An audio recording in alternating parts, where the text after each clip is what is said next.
कैसे हैं आप सभी? आई होप आप सभी बहुत अच्छे हैं और मैं भी बहुत अच्छी हूँ। और आज है 17 सितंबर और आज अनंत चतुर्दशी भी है और आज ही पूर्णिमा है भाद्रपद वाली।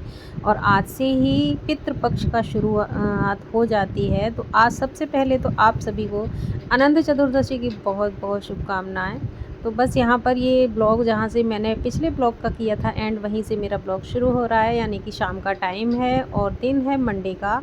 तो मैं शाम को ना छत पे बैठ के चाय पी रही थी अपने पौधों के बीच में। फिर उसके बाद फिर मैंने दीपक जलाया रात को शाम को आके घर पे, और ऊपर जलाने गई ना तो थोड़ा सा अंधेरा हो गया, यानी कि 6:30 बजे ही अब अंधेरा हो जाता है। तो तुलसी मैया में दीपक जलाने गई थी छत पे। फिर नीचे आके ना हस्बैंड जी सब्ज़ी लेके आए थे। तो आज ना मम्मी जी से पूछा कि क्या सब्ज़ी बनाएं। सब्जियां काफ़ी सारी लेके आए थे, भिंडी, परवल, लौकी वगैरह ये सब चीज़ें लेके आए थे। और साथ में ना करौंदे और हरी मिर्च भी लेके आए थे, जो बेटी को बहुत ही ज़्यादा पसंद है। और सबसे ज़्यादा पसंद मेरे बेटे को है।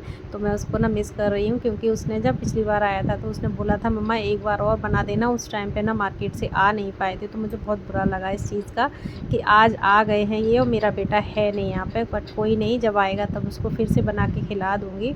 तो मैं प्याज, हरी मिर्च और करौंदे को मैंने काट के और फिर मैंने ये सब्ज़ी बनाई। और आज सब्ज़ी कुछ नहीं बनाई थी, दोपहर की जो सब्ज़ियाँ रखी थी उसी से काम चलाया, यानी किसी का मन नहीं था सब्ज़ियाँ खाने का।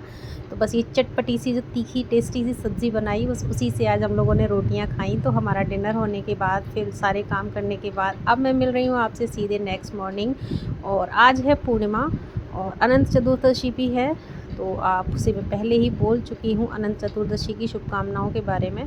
तो यहाँ पर ना मैंने सोचा था थोड़ा सा मंदिर भी क्लीन कर लेती हूँ। और आज अचानक से ना हस्बैंड जी और बेटी को सुबह अचानक से कहीं जाना पड़ा था अर्जेंट किसी काम से। तो वो लोग चले गए सुबह 5 बजे। उसके बाद फिर मैंने ये सब घर की साफ़ सफाई की। उसके बाद फिर मैंने मंदिर को क्लीन किया। मंदिर को क्लीन करने के बाद फिर मैंने अपनी जो रेगुलर पूजा है वो की और अनंत चतुर्दशी की पूजा भी की, जिसमें ये ना मैं ना धागे देख रहे हैं ना आप लोग, वो धागे रखे हुए हैं। बस उनकी पूजा करने के बाद फिर मैंने मंदिर को ना बंद इसलिए कर देती हूँ ना, मेरे यहाँ बहुत चूहों ने आजकल मुझे परेशान कर रखा है, तो बस इसलिए मंदिर बंद कर देती हूँ। तो मम्मी जी गई थी पूजा करने।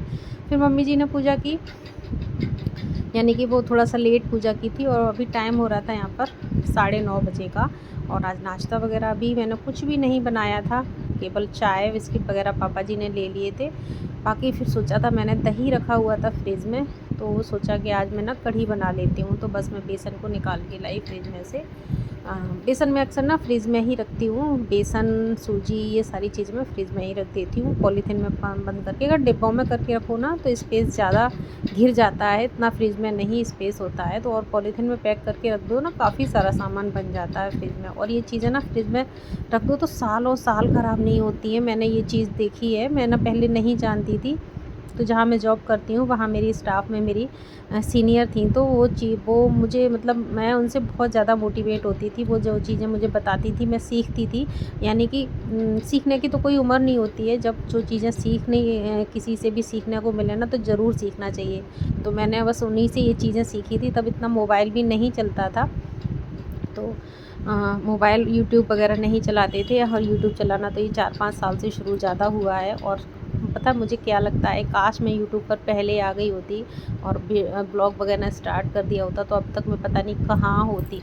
तो चलिए, देर आए दुरुस्त आए, जब जब जागो तभी सवेरा। कोई नहीं, कभी ना कभी तो कामयाबी मिलेगी ही, क्योंकि कहते हैं ना, हारिए ना हिम्मत, बिसारिए ना राम। और हमेशा कोशिश तो करते ही रहने चाहिए, और कोशिश करने वालों की कभी हार नहीं होती है, ये मैं अच्छे से जानती हूँ। और हमेशा कोशिश करती रहती हूँ। तो बस इसी तरीके से आगे बढ़ती रहूँगी। और आप लोगों का सपोर्ट और प्यार रहेगा तो मैं ज़रूर आगे बढ़ूँगी। एक दिन मैं बहुत ऊंचाइयों को छूँगी। तो बस यहाँ पर मैं अपने काम में लगी हुई हूँ। और मैंने कढ़ाई रखी हुई है एक गैस पे। मैंने पहले ही परवल और आलू को काट के छोंक दिया था, क्योंकि आलू की सब्ज़ी एक साथ में ज़रूरी होती है। कुछ भी बनाओ, दाल बनाओ, कढ़ी वगैरह बनाओ, तो उसके लिए। और अभी जो पकौड़ियाँ हमने सेकी थी ना कढ़ी के लिए, पकौड़ियाँ सेकूँगी मैं कढ़ी के लिए। जो बेसन में ये घोल रही हूँ ना, पकौड़ियों के लिए घोल रही हूँ। थोड़ा सा ज़्यादा ही घोल लिया है, जिसे मैं थोड़ा सा दही में मिला के फेंट दूँगी और बाकी का बचेगी ना पकौड़ियाँ सेक दूँगी।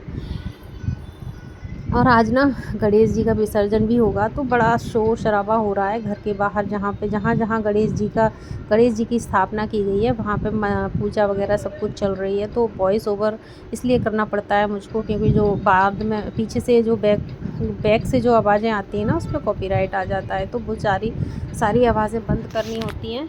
तो काफ़ी शोर हो रहा था। और अभी मैं जब वॉइस ओवर कर रही हूँ उस टाइम पे ना जो विसर्जन वाला वो झांकियाँ निकलती हैं ना, वो निकलने वाली ही हैं अभी थोड़ी देर में ही, तो फिर और ज़्यादा शोर होने लगेगा, इसलिए मैंने सोचा जल्दी से वॉइस ओवर करके वीडियो आप तक पहुंचा देती हूँ। और आज जो ना गणेश जी की विदाई हो जाएगी 1 साल तक के लिए ना, तो कहते हैं ना गणपति बप्पा मोरिया अगले वर्ष तू जल्दी आ। तो बस इसी तरीके से, और हम लोग जो अभी 10 दिन तक पूजा अर्चना बहुत हुई, कोई नहीं, अब आज से ना पितृपक्ष हो गया है स्टार्ट, तो भी 15 दिन तक अपने जो पूर्वजों को याद करने का मौका है। और ये सब चीज़ें अभी श्राद्ध पक्ष चलेगा, तो हम लोग ना कोई भी नया काम नहीं कर सकते हैं इन दिनों में, क्योंकि ना कोई नए कपड़े पहनते हैं, ना कोई नया काम शुरू करते हैं। बस इन दिनों में तो बस श्राद्ध ही श्राद्ध होते हैं, जो हमारे पूर्वज हैं जो चले गए हैं हम लोगों को छोड़ के, बस उनको ही याद किया जाता है। तो बस ये समय तो ऐसे ही निकलेगा 15 दिन का। उसके बाद फिर ना माता रानी के स्वागत की तैयारी होगी, यानी नवरात्र शुरू हो जाएंगे बस। और ये दिन पता नहीं ऐसे निकल जाएंगे कि पता ही नहीं चलेगा कहाँ चले गए। मतलब दिन भी छोटा होना शुरू हो गया है, काफ़ी छोटा होने लगा है। अब सुबह को 5 बजे काफ़ी अंधेरा होता है। आज सुबह को ना बेटी और हस्बैंड जी गए थे बाहर, तो काफ़ी अंधेरा था, 5 बजे ही चले गए थे। तो बस यहाँ पर मेरे सारी तैयारी हो गई कढ़ी छौंकने की, और मैंने पकौड़ियाँ सेक ली। और मम्मी जी ने बोला था थोड़ी सी चाय बना लो, क्योंकि सुबह को ना मम्मी जी ने चाय नहीं पी थी, पता नहीं क्यों नहीं पी थी, मैंने पूछा था। तो बस यहाँ पर हो गई तैयारी मेरी कढ़ी बनाने की। और आप लोगों ने क्या क्या बनाया आज कमेंट बॉक्स में ज़रूर बताइएगा। और मेरे यहाँ ना अनंत चतुर्दशी की पूजा बस बहुत ही सिंपल और साधारण तरीके से होती है। यही जो डेली रूटीन वाली पूजा है वही होती है, और उसमें बस जो धागे होते हैं ना वो मार्केट से मंगा लेते हैं, फिर उनकी पूजा करके खुद के बांध लेते हैं एक एक धागा। तो अभी बस मैं बांधूंगी, थोड़ी देर पूजा मंदिर में रखे रहेंगे, उन पर ना रोली चंदन से तिलक करके चावल वावल चढ़ा के धूप दीप दिखा के पूजा हो गई उनकी। और उसके बाद हम लोग अपने अपने एक एक बांध लेंगे सभी। तो यहाँ पर पकौड़ी बेसन वाली कढ़ी में डालने वाली पकौड़ी सेक ली, थोड़ी सी मैंने एक्स्ट्रा भी सेक ली थी, जो थोड़ी थोड़ी चाय के साथ हम लोग खा लेंगे। फिर सीधे सीधे ना आज हमारा खाना ही होगा, यानी कि ब्रंच होगा, कोई भी नाश्ता नहीं, सीधे लंच होगा। क्योंकि दिन छोटा होने लगा है, अगर थोड़ा सा भी पेट भर जाए नाश्ते से, तो दोपहर को किसी को भूख नहीं लगती है ना, फिर वो हो जाता है टाइम एक्स्ट्रा। फिर भूख कब लगती है, 4 या 5 बजे के करीब, तो खाने का टाइम तो वो होता नहीं है। फिर ऐसा है ना, फिर कुछ और बनाना होता है। इससे अच्छा सीधे सीधे खाना ही बना दिया जाता है, तो वो आराम से पूरा दिन अपने 4-5 बजे, फिर वही है कि चाय वगैरह जब बनती है ना, तो उसके साथ कुछ कुछ ले लिया जाता है, छोटा मोटा स्नैक्स बस हो जाता है, फिर रात को सीधे खाना बनता है। अब जो दिन आ रहे हैं ना वो इसी तरीके के आ रहे हैं। और अभी ना आज तक की छुट्टी थी हमारी, कल से फिर से स्कूल रीओपन हो जाएंगे, और अगले महीने में भी काफ़ी छुट्टियां पड़ेंगी, क्योंकि पूरे फेस्टिवल इसी अक्टूबर में ही पड़ेंगे सारी। जो नवरात्र हैं, करवा चौथ है, होली अष्टमी है, और फिर दिवाली है, ये सारे त्यौहार हमारे अक्टूबर और नवंबर तक चलेंगे, जो कि ना ये दिन बहुत ही अच्छे होने वाले हैं। और नए नए आपको ब्लॉग भी मिलने वाले हैं। तो जो लोग मेरे चैनल पर नए आए हैं प्लीज़ मेरे चैनल को सब्सक्राइब ज़रूर कीजिएगा, और जो लोग मेरे रेगुलर व्यूअर हैं वो प्लीज़ लाइक करें, कमेंट करें, और मुझे बताएं कि आप लोगों को मेरा ब्लॉग कैसा लगता है। और मैं जो कुछ भी बनाती हूँ, देखिए सबका अपना अपना काम करने का तरीका होता है किचन में, तो मैं जिस तरीके से करती हूँ आपके साथ सबको शेयर करती हूँ। और जो मैं जितना मुझे ज्ञान है, जितना मैं जानती हूँ, और जितना मैंने अभी तक एक्सपीरियंस मुझे हुआ है, वही चीज़ें मैं सब कुछ आपके साथ शेयर भी करती हूँ। तो पकौड़ी बन गई थी, चाय भी बन गई थी, तो मम्मी जी को मैंने चाय पकौड़ी दे दी थी। और उसके बाद फिर मैंने लोहे की कढ़ाई में से सब्ज़ी निकाल के, जो आलू परवल की सब्ज़ी बनाई थी वो निकाल ली थी, और लोहे की कढ़ाई में मैंने कढ़ी छौंकने के लिए तेल डाल दिया था। तो मैं कढ़ी में तेल में डालती हूँ हींग, ज़ीरा, मेथी दाना, थोड़ी सी सूखी लाल मिर्च। अभी ना मेरे पास सूखी लाल मिर्च थी नहीं, वैसे मैं सूखी लाल मिर्च भी साथ में ही डाल देती हूँ, और फिर जब तड़का लगाती हूँ ना तब फिर से डाल देती हूँ। तो बस इसमें जो बेसन और घी का हमने घोल बना के तैयार किया हुआ है, उसको मैंने तैयार कर लिया है पहले से ही। और इसमें तड़के में डाल दिया मैंने, मेथी दाना डाला, और मैं ढूंढ रही हूँ ना इसमें नीचे ड्रॉअर, मैंने आपको कल वाले ब्लॉग में दिखाया हुआ था कि मैंने साफ़ किया है, तो अच्छे से साफ़ हो गया है। उसमें मैंने ज़्यादा कुछ नहीं रखा है अभी, क्योंकि मैं ये सोच रही हूँ कि मैं अपने किचन को करूँगी मेक ओवर। जब भी करूँगी आपके साथ शेयर करूँगी, तो उसमें जो चीज़ें रखूँगी ना वो मैं मेरे दिमाग में चल रही हैं, अब क्या क्या चल रही हैं आपके साथ अगले ब्लॉग में, आगे आने वाले ब्लॉग में सब कुछ शेयर करूँगी। तो बस यहाँ पर मैंने तैयारी पूरी कर ली है कढ़ी को छौंकने की, और तेल में मैंने हींग, जीरा और मेथी दाना ये सारी चीज़ें डाल के, और मिर्ची नहीं डालूँगी क्योंकि मिर्ची अभी लाल मिर्ची की पाउडर मैं नहीं डालती हूँ कढ़ी में। बहुत से लोग जो है बहुत सारी चीज़ें धनिया वगैरह सब कुछ डालते हैं, बट मैं नहीं डालती हूँ। मैं बहुत सिंपल तरीके से कढ़ी बनाती हूँ, और पकौड़ी भी मैं सिंपल बनाती हूँ, केवल हींग और नमक डाल के, और वो बहुत ही टेस्टी लगती है मेरे घर वालों को और मुझे भी सबको। प्याज व्याज डाल के बहुत सारे लोग कढ़ी बनाते हैं, मुझे बिल्कुल भी नहीं अच्छी लगती। हाँ भाई, अपनी अपनी पसंद होती है सबकी। तो बहुत से ब्लॉग में मैंने देखा हुआ है प्याज वगैरह डाल के पकौड़ी बना के फिर कढ़ी, और प्याज से भी कढ़ी छौंकते हैं, पता नहीं कैसे। मेरे यहाँ तो कभी आज तक छौंकी नहीं गई। मैंने तो यूट्यूब पर ही पहली बार देखा था कि प्याज से भी लोग कढ़ी छौंकते हैं। लेकिन हाँ, बाद में तड़का जो लगाते हैं ना उसमें आप प्याज डालते हो, डायरेक्ट पहले नहीं छौंकते हैं।